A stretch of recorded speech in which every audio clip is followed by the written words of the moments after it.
सबको जय प्रभु यीशु। आज दैनिक वचन में हम आपको स्वागत करते हैं।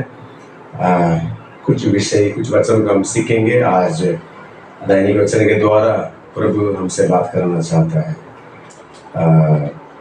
फिलिपियों 4 अध्याय 6 और 7 इस वचन में हम पढ़ेंगे। और प्रार्थना की अवश्य है और प्रभु की सलाह लेना अवश्य है, प्रभु के लिए इंतजार करना अवश्य है।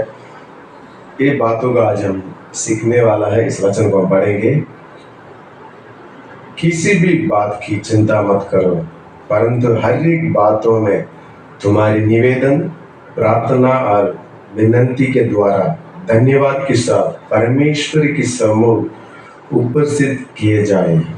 7वां, तब परमेश्वर का शांति जो सारी समझ से परे है तुम्हारी हृदय और तुम्हारी विचारों को मसीह यीशु में सुरक्षित रखेगा। हालेलुया। प्रभु इस वचन को जिस तरह हमें सिखाता है, किसी भी बात की चिंता मत करो। शायद ये हम बहुत बार हम कई बार ये ऑप्शन होगा, सलाह होगा करके हम सोचो, ये आ गया है मत कर।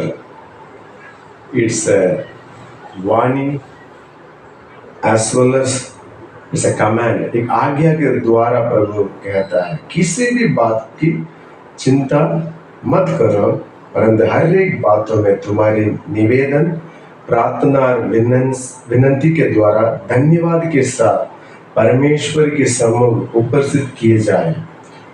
तब परमेश्वर का शांति जो सारी समझ से बिल्कुल भरे है तुम्हारे हृदय और तुम्हारे विचारों को मसीह यीशु में सुरक्षित रखेगा। मसीह यीशु में हमारे हृदय को, हमारे विचारों को सुरक्षित रखेगा। कई बार हमारे जीवन में प्रार्थना करने की समय नहीं मिलता है करके, कई बार प्रार्थना करके क्या फायदा है, हम अपने विचार में हम चल जाते हैं। आई एम पहला शामिल 13 अध्याय पहला वचन से लेकर जब हम पढ़ते हैं, first Samuel chapter 13, first Samuel chapter 13 verse number 1, इसमें हम देखते हैं शाऊल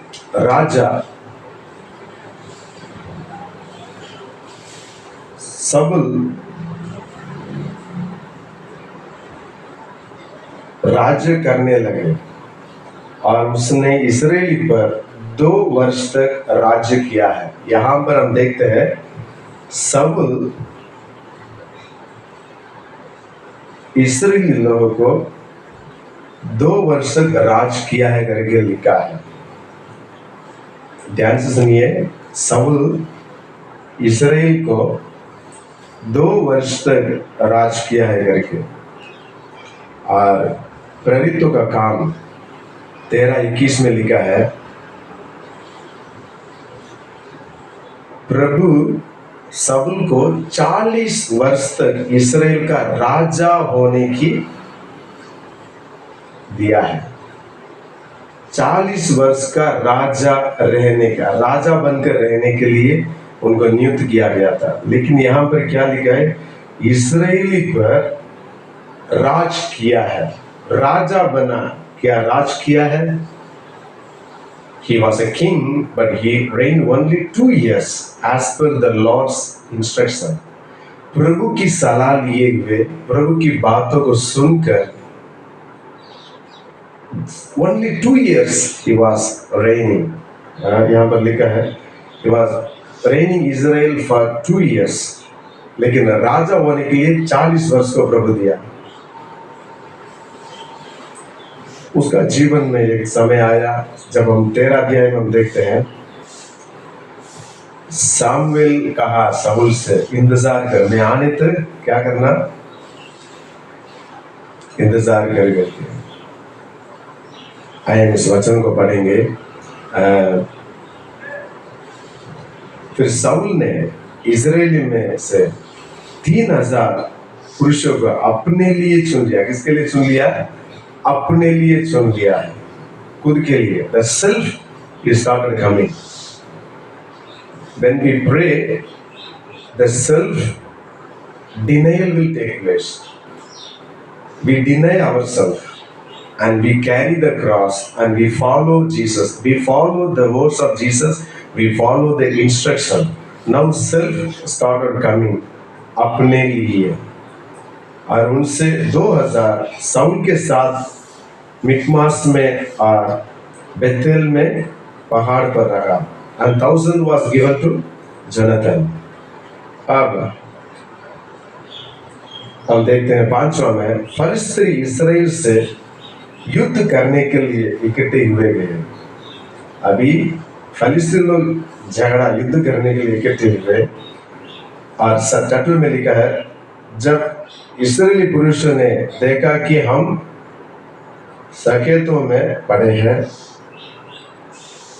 संकट में पड़े हैं और बहुत बड़े संकट में है, तब वो लोग गुफा में और जंगल में छुपने के लिए भाग गया। और कितने इब्री यर्दन के पार होकर गाद और गिलाद के देश में चले गए, परंतु साउल गिलगाल में रह गया। और तब लोग घबराते हुए उसके पीछे हो लिया। अभी साउल राजा उसकी उनके साथ से लोग भागने लगे, उनमें से लोग दूर होने लगे। People started scattered, people tremble and follow Saul. एक ऐसा समय आया तब साउल वहां पर इनके ऊपर चढ़ाई कर रहे करके पता चला, तो उनको घबराहट।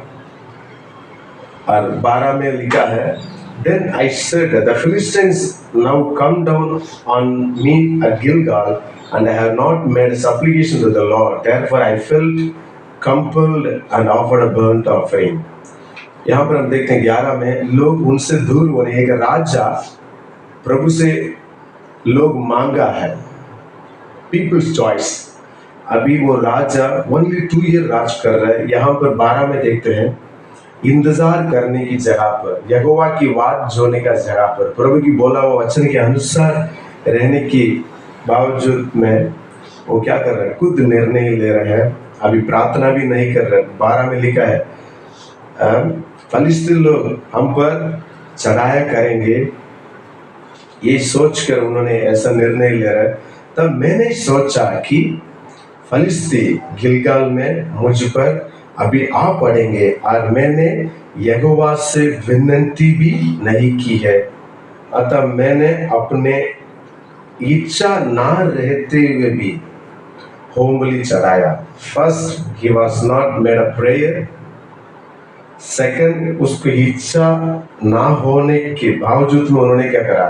होम बलि चढ़ाया। 2 थिंग्स उनके एक्शन को कॉन्ट्राडिक्ट कर रहा था, फिर भी वो कर रहा था। He was not praying, विनती भी नहीं किया है, अपनी इच्छा से भी नहीं कर रहा। 2 things, he was rebellious on his own, खुद की इच्छा ना रहते हुए भी। कई बार हम आउट ऑफ कंपल्शन यहाँ पर प्रार्थना नहीं किया उन्होंने, और होम बलि चढ़ाया। उसके बाद उनकी राज खत्म हो चुका है। जैसे हमने वचन में पढ़ा है, हमारा जीवन में प्रार्थना के साथ और प्रभु के लिए इंतजार करेंगे और प्रभु के वचन पर बना रहेंगे। जैसे फिलिपियो चैप्टर 4 वर्स 6 और 7 में हमने पढ़ा, किसी भी बातों की चिंता मत कर, घबराओ मत कर, टेंशन मत लेना। प्रभु बार बार हमें कहता रहता है, प्रार्थना निवेदन सहित तुम्हारी विनती प्रभु के सम्मुख में प्रस्तुत किए जाए, तब परमेश्वर का जो शांति तुम्हें मिले और तुम्हारे हृदय, तुम्हारे विचार प्रभु यीशु मसीह में सुरक्षित रहेगा करके। हालेलुया। प्रभु की नजर में हम इंतज़ार प्रभु की नज़र के लिए, हम प्रभु की भाई के लिए हम इंतज़ार करना बहुत ही ज़रूरी है। कई बार हमारे जीवन में इंतज़ार करने की जगह पर हम खुद की सोच को चला लेते हैं। हमारे जीवन में सोचा था, मैंने सोचा, आप सोचने की जगह पर प्रार्थना कीजिए। आपके हृदय में, आपकी सोच में प्रभु यीशु सुरक्षित रखेगा। जो आपके हृदय में घबराव को लाता है, जो आपके विचार में जो गड़बड़ी को लाता है, दोनों को प्रभु यीशु मसीह सुरक्षित रखेगा जब हम प्रभु के वचन के अनुसार हम चलें। तो प्रभु इस वचन के द्वारा आप आशीष करें। प्रार्थना करना बहुत ही जरूरी है, प्रभु के लिए इंतजार करना बहुत ही जरूरी है, और प्रभु की वचन को मानकर उसके अनुसार चलना बहुत ही जरूरी है। आइए प्रार्थना करेंगे। प्रेमी दयालु परमेश्वर, धन्यवाद। फिलिपियों 4:6 और 7 कलम से आप हमसे बात किया है। प्रार्थना करना और प्रभु की बात जो होता रहना कितना आवश्यक है, प्रभु के वचनों को पालन करना कितना आवश्यक है करके आपने प्रभु राजा सिखाया है। प्रभु आज जो बर्थडे, जो वेडिंग एनिवर्सरी, जो लोग बीमारी अवस्था में, जो लोग प्रभु राजा कठिन परिस्थिति में गुजर रहे हैं, मैं प्रार्थना करता हूँ यीशु के नाम से उनके जन्म का दिवस प्रभु आपके आशीष को, आपके अनुग्रह को बोलते हैं। जो वेडिंग एनिवर्सरी मना रहे हैं प्रभु, उनके जीवन में एक नए तौर प्रभु बातों की ओर प्रवेश करने के लिए मदद कर। जो लोग इंटरव्यू में जा रहे हैं, जो लोग प्रभु जॉब में, पढ़ाई में कदम बढ़ा रहे हैं, जो बीमारी में राजा यीशु आपकी मुठभेड़ को कहते हैं। धन्यवाद। सारे आदर मान महिमा तुझे देते हुए यीशु के नाम से माता स्वर्ग पिता, amen amen amen. God bless you, God bless you.